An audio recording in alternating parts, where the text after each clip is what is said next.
we're talking. That's first gen Barracuda. Looks to be a 64, 65. Bumper delete.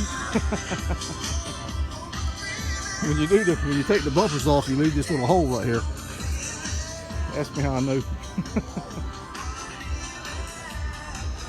National Hot Rod Association. Oh yeah, we got some aftermarket touches in this one. Work in progress. Still a few things need to be done on the inside. Nice though, very nice. Paint job looks great. Love the stance of it.